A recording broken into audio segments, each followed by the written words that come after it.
Hey everybody, welcome back to another Judgment commentary of the Monogatari series, but today we're going to be starting Koyomimonogatari, next in line right after the first part of Owari-monogatari. But of course, last time we finished off with the Shinobu male arc, and it was a pretty interesting and satisfying ending all around. You see, Araragi did end up fighting the first, who, by the way, we learned his name was Seishiro, so that's pretty cool. But anyway, they did have a little bit of a fight, but it was very short, sweet, and to the point. It kind of reminded me of Kenobi versus Maul at the end of Star Wars Rebels in that way, but it went down like this. They were supposed to just be running up and grabbing the sword. The first person to get the sword could land the finishing blow on the other, but naturally Araragi was at a disadvantage there. He's not going to be as fast or as strong as the first, but he did have one trick up his sleeve. Even though the first managed to get the sword first, Araragi just moved in real quick and slapped the talisman right onto his chest. The very same talisman that dispersed the energy from the shrine, and having that just directly on a being such as him was obviously going to be catastrophic, because the first then just melted into a pile of goo. Yeah. But then right at the last second before he was going to disappear forever, Shinobu decided to move in and reconcile with him, telling him how much she cared about him and that she was glad to get to see him again, and then she ate him. She also expressed that even though she does care about him, there's someone else that she cares about more now, and she wants to spend some more time with him. That, of course, being Araragi. So yeah, Araragi played it smart there. He subverted the first expectations, didn't even really want to go for the sword. All along, he was just hiding the talisman, and then once he was close up, all he had to do was smack him with it, and that was it.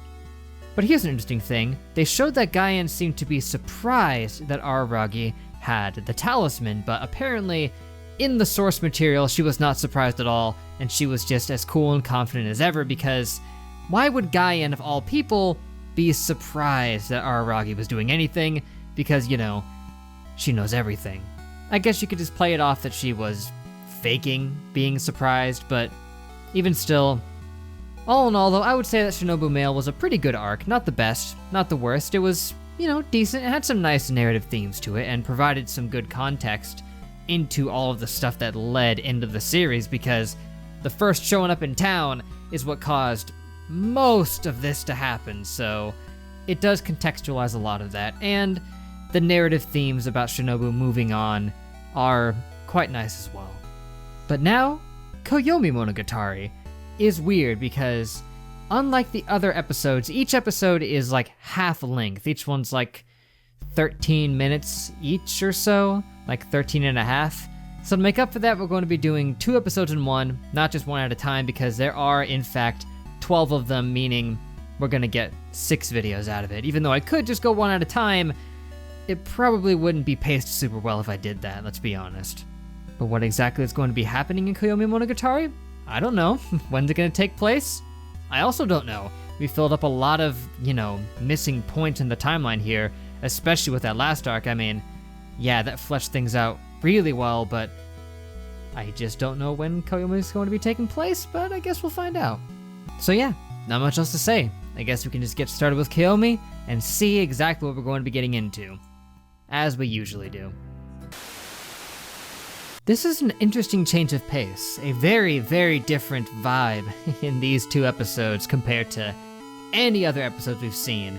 Even, with the 2 of them back to back making a full length, they still, they're shooting for a very different ambiance to them, because these have seemingly not had much in the way of, lore or plot significance. They were just quick little stories that even Araragi himself said at the end of both, I believe, with punchlines. They're jokes.